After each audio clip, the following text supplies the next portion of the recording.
ভালো খাওয়া, হ্যাঁ না? মানে যখন যেটা খেতে মন যাবে তখন সেটা খাবো। ইলিশ মাছ খেতে মন গেল আর বাহানা করবো না, খাবো। রেস্টুরেন্টে খেতে মন গেল, খাবো। আর একটা কি না, মা বাবাকে দেখা, মা বাবাকে দেখা। 4 নম্বরটা কি, আত্মীয় স্বজনদের সঙ্গে রিলেশন তৈরি করা, মানে ওদের সঙ্গে সম্পর্কগুলোকে বিচ্ছেদ না করা। মধ্যবিত্তরা সবসময় চায় আমার পাশাপাশি সবাই আমার আপন হয়ে থাকে। আর কি না, আর হচ্ছে ছেলে বা মেয়ের এডুকেশনটাকে ওরা যতটা চাইছে কোনো বাহানা না করে, মানে ও ডাক্তারি পড়তে চাইছে, আমি আমার ব্যাংকের দিকে তাকাচ্ছি, দিয়ে ওকে আর্টসে ঢুকিয়ে দাও বা অন্য কোথাও পাঠিয়ে দাও, এই ভাবনাটার থেকে সরে এসে ও যেটা চাইছে আমি সেটাতেই যাতে করাতে পারি সেটা। আর কি, আর হচ্ছে না একটু বেড়ানো, একটু বেড়াতে যাওয়া, এই বেশি দূর না, মাঝে মাঝে পুরী, দার্জিলিং, দীঘা এগুলো ঘুরতে যাওয়া। আর কি না, বন্ধু বান্ধবদের সঙ্গে সম্পর্ক ঠিক রেখে আমরা 5 জনে একসঙ্গে চা খাচ্ছি, তার সঙ্গে একটা করে পকোড়া হয়ে গেছে বা একটা করে ভেজিটেবিল হয়ে গেছে, 5 টাকা চা 5 টাকা ভেজিটেবিল, তার সঙ্গে একটা করে সিগারেট হয়ে গেছে 6 টাকা করে, পার হেড 16, 500 এবং 80 টাকা। তখন আমি কি করছি, বিলটাকে মিটাই সেটা দেখার জন্য, হ্যাঁ হ্যালো, চেনটা করে ওখানে দাঁড়িয়ে রয়েছে, আর নজরটা কোন দিকে, বিলটা দিকে। এইরকম অবস্থা যেন না হয়, তার থেকে উন্নত হওয়া, এগুলোই তো আমাদের মধ্যবিত্ত জীবনের উদ্দেশ্য। কি বিরোধ স্যার, এর বাইরে কি আমাদের কোনো উদ্দেশ্য আছে? কিন্তু দেখুন, আজকে একটা লোক, যদি আমি উদাহরণই দিই, এখানে আমার 2টো মাস্টার আছে, মানিক স্যার আছে, সমীর স্যার আছে। ওনারা মধ্যবিত্ত সমাজ থেকে একটু উন্নত, বেতনটা পায়, বয়স ওনাদের নাই নাই করে 30 ঊর্ধ্ব। ওনারা ওনাদের লাইফের 24টা ঘন্টায় কিন্তু লাগিয়ে দিয়েছে, কিন্তু এই জীবনের এগুলো কোনোটাই পায়নি। যদি পেত মানিক স্যার ভাড়া ঘরে থাকতো না, সমীর স্যার ভাড়া ঘরে থাকতো না, আমিও থাকতাম না। যদি এগুলো পাওয়া যেত, একটি জায়গা কিনে পড়ে থাকতো না, একটা বাড়ি হতো। আর বাড়িটা যদি কোনো কারণে করেই ফেলে, যে লোনটা সরকারের খাতা থেকে নেবে মরার দিন পর্যন্ত সেখানে যেতে হবে ওই লোনটা শোধ করার জন্য। পড়াশুনো থাক, ওই ঘরটা যাতে না নিয়ে নেয় সরকার, তার জন্য এটা শোধ করার জন্য যেতে হবে। বন্ধু বান্ধব, আত্মীয় স্বজন, বেড়ানো, সমস্ত কিছুই, খাওয়া দাওয়া মাস্টারদের তো জানেন ভালো করে। এখানে যেসব মাস্টাররা আমাদের আছে, এই বছরের বাজারে ইলিশ খেয়েছে কিনা এখনো সন্দেহ আছে, যদি বলে মিথ্যা কথা বলবে, খেয়েছে কিনা সন্দেহ আছে, পারবে না। কারণ 1200 টাকা দিয়ে ইলিশ কিনে আনা মানে আমার পুরো মাস্টার বাজার। তাহলে আমার জীবনের যে উদ্দেশ্যগুলো ছিল, আমি 24 ঘন্টা লাগিয়ে দেওয়ার পরও যখন কমপ্লিট হয়নি, এগুলো আমি কমপ্লিট করতে পারি, এগুলো আমি কমপ্লিট করতে পারি যদি আমি একটা বিকল্প সাইড ইনকামের ব্যবস্থা রাখি। মানুষটাকে যদি সত্য কথাগুলোকে শোনানো হয়, সে সাইড ইনকামের কথা বলবে না, বলবে না। এগুলো তো কারোর জন্য মিথ্যা কথা নয়। ও পারেনি, 36 বছর বয়সে 24 ঘন্টায় কিন্তু এই লাইফটা কাটানোর জন্যই দিয়েছিল, কিন্তু হয় না। যেহেতু হয়নি, তাহলে বিকল্প সাইড ইনকামের যদি আমরা একটা ব্যবস্থা করতাম, তাহলে এগুলো কিন্তু আমাদের হতে পারে। হবে বলছি না, হবে এটা বলছি না, হতে পারে, রাস্তাটা আছে।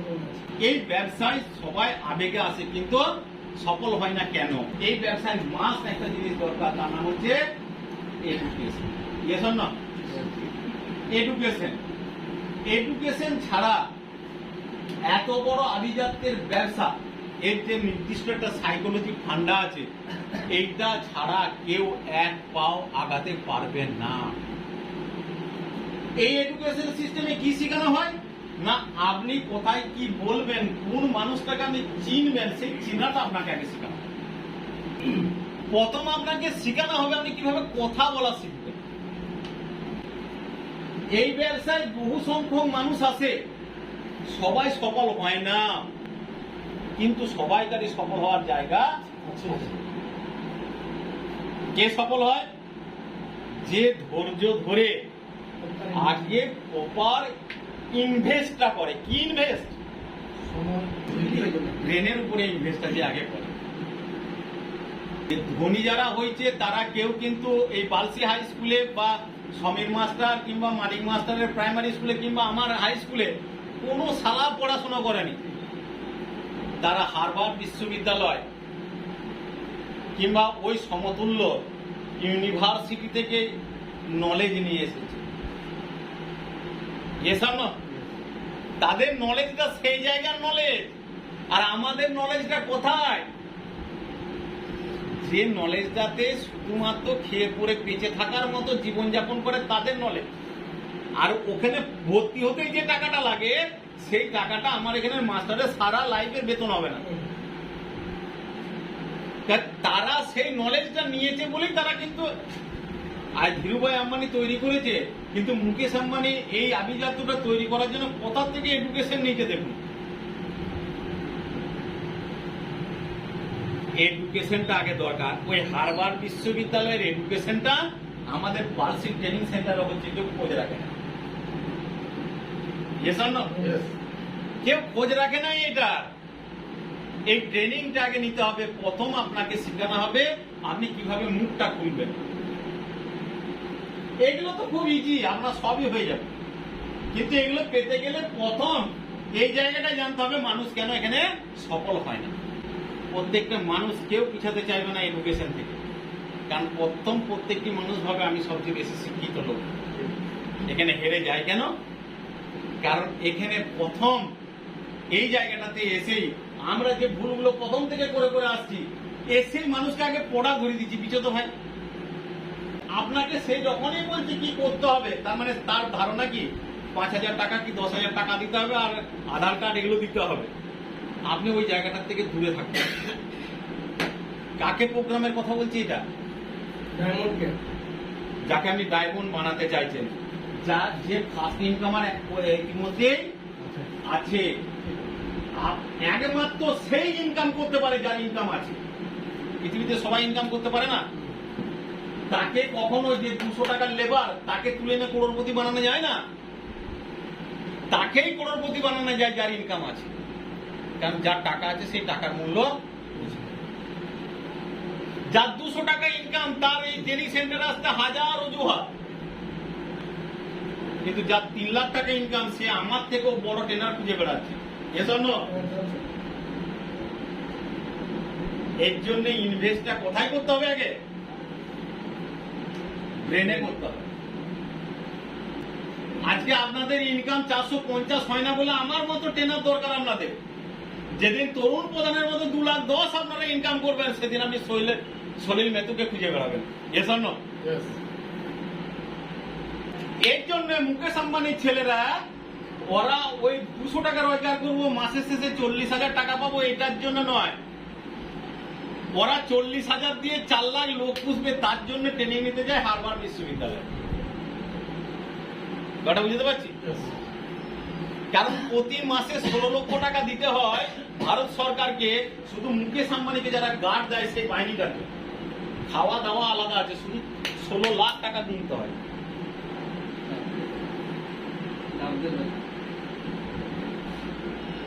যারা ওকে গার্ড দিয়ে নিয়ে যায়, জেড ক্যাটাগরি গার্ড দিয়ে যারা নিয়ে যায়, কারণ কোনো পাবলিক গার্ড পায় না যদি টাকা সরকারের না মিটায় তারা। আর 16 লাখ টাকা বেতন আমাকে কিন্তু এটা করতে হয় মিনিমাম। এখন আমার এতদিন চাকরিতে 16 লাখ টাকা হয়। তাহলে আমার এডুকেশনটা বর্ধমান বিশ্ববিদ্যালয় পর্যন্ত, কারণ আমি ওই 10 বছরে 16 লাখ টাকা ইনকাম করবো বলে। কিন্তু ওরা 16 লাখ টাকার প্রতি মাসে গার্ড পুষবে বলে ওদের এডুকেশনটা হার্ভার্ড বিশ্ববিদ্যালয়। এজন্য এই পর্যন্ত আমার ঠিক আছে, নাই বাড়ি, নাই খাওয়া, নাই মা বাবাকে দেখা, নাই আত্মীয়, নাই ছেলেপুলের এডুকেশন, নাই বেড়াতে যাওয়া, না লুকি লুকি চা খেতে না যাওয়া, কারোর সঙ্গে না মিশা, এ পর্যন্ত ঠিক আছে, কারণ আমার এডুকেশনটা সোনামুখী কলেজ বা বিষ্ণুপুর রামানন্দ পর্যন্ত। যদি আমাকে সত্যিকারে এগুলো মেটাতে হয়, তাহলে আমাকে প্রথম যেটা নিতে হবে এডুকেশন। ঈশ্বরের কৃপায় সবাইকারই ভালো চলুক যে যেটা করছে। বাই দা বাই, যদি শব্দটার কোনো ভবিষ্যৎবাণী নেই, যদি আমি মাস্টারি করছি, যদি আমার কোনো কারণে মাস্টারিটা চলে যায়, মাস্টারিগুলো পার্মানেন্ট জিনিস ছেড়ে দিন, যে কলকারখানায় কাজ করতে তার যদি কোনো কারণে চলে যেতে পারে, যদি চলে যায়, তাকে তো এসে হাতর কামড় করে কিছু একটা সাইড ইনকাম করতে হবে বা ইনকাম করতে হবে। সে যদি আগে থেকে একটা ইনকামের সাইডের জায়গা তৈরি করে রাখে, আস্তে আস্তে এই জায়গাটা সাইড নয়, এটা মেন হয়ে যাবে। তাকে কোনো প্রোডাক্ট নিয়ে এখনো হারবার নিয়ে বলি নাই কিছু, এক লিভাকে নিয়ে বলতে হবে না, কারণ সে তো দেবে লাইফে 15,000 টাকা, তার হারবালই শেষ। তাকে আমি যেই প্রথমে কি করতে আরম্ভ করলাম, বিচো ভাই তুমি আমাকে খদ্দের থেকে দাও, পেটের যন্ত্রণা কামাচিকার হয়েছে। এতে নেটওয়ার্ক আর হওয়া যাবে না, টিম বানানো যাবে না,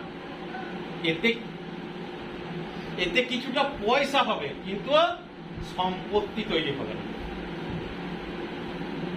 সম্পত্তি তৈরি করতে গেলে 5 বছরের মাথায় আপনার লাইফটাকে চেঞ্জ করে নিয়ে আপনি ঘুমোবেন, আপনার টিম রাস্তায় কাজ করবে। এর জন্য বলছি স্যার, 5 বছর 8টা পর্যন্ত দিন। 5 বছরের পর লাইফটা দিতে হবে না, আপনাকে নয়, শুধু আপনার ফ্যামিলির কাউকে দিতে হবে না। যাবেন বউ বাচ্চা নিয়ে, নিজের দেশ ছেড়ে নেপাল বেড়াতে যাবেন, বউ বাচ্চাকে নিয়ে যাবেন, তখনও আপনার পাড়ার লোকটা আপনার সঙ্গে যে ছিল, যে সিস্টেম শিখে নেয়, যার এডুকেশন ওই প্রাইমারি স্কুল পর্যন্ত, আমাদের এই হার্ভার্ড বিশ্ববিদ্যালয়ে আসে না, সে দেখবেন তখনও মাঠে নাড়ু করছে কি ধান রুটছে। আপনি চেঞ্জ হয়ে যাবেন। যদি কেউ বুঝতে পেরে থাকেন, আজ থেকে 6টা মাস কাজ করুন, 6 মাসের পর যদি কাউকে আর ব্যাগ নিয়ে ঘুরতে হয়, রাস্তায় ঘুরতে হয়, এসে আমাকে বলবে। কারণ কোম্পানি একটা মার্ভেলাস সুযোগ দিয়েছে। যদি আজ থেকে 24 তারিখ থেকে জানুয়ারি 10 তারিখ পর্যন্ত আপনি যদি পারফরমেন্স বোনাসটা নিতে পারেন, যারা স্টার সিলভারে আছেন, মিনিমাম 3 মাস আপনাকে ওই কয়েক লাখ লোকের মাঝখানে নিকো পার্কে দাঁড়িয়ে কথা বলার সুযোগ দিবে, সেলিব্রেশন করবে কোম্পানি।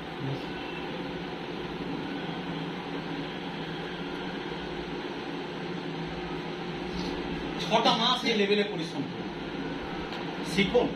আরো শেখার জায়গা আছে, আরো শিখতে হবে, আরো জানতে হবে। আমি তো বলছি এখনো আপনাদের 450 হয়নি বলে আমাকে দরকার হচ্ছে।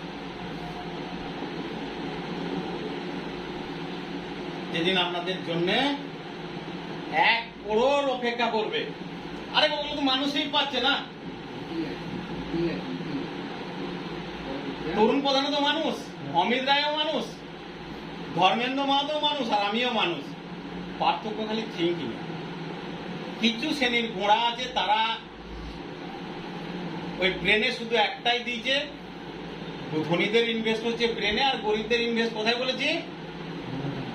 সমালোচনা, হিংসা, বাজে আড্ডায় আর আলসেমিতে। যারা ব্রেনের উপর ইনভেস্ট করে ধনীরা, ধনীদের ইনভেস্ট ব্রেনে, আর এরা ব্রেন গুলোতে ঢুকিয়ে দিয়েছে কি কিভাবে লোকের সমালোচনা করা যায়, কিভাবে ক্ষতি করা যায়, কিভাবে নিন্দা করা যায়, আর সারা দিন হেঁটা সেটা আড্ডা মেরে কাটিয়ে দেওয়া যায়। এটা যে গরিব, ধনীদের ইনভেস্ট ব্রেনে, তারা এসব চিন্তা করার সময় পায় না। আমরা ধনী হতে এসেছি তো, আমরা নেটওয়ার্কার হতে এসেছি তো, না স্যালারি হিসেবে যে লাইফটা কাটিয়ে দেবো,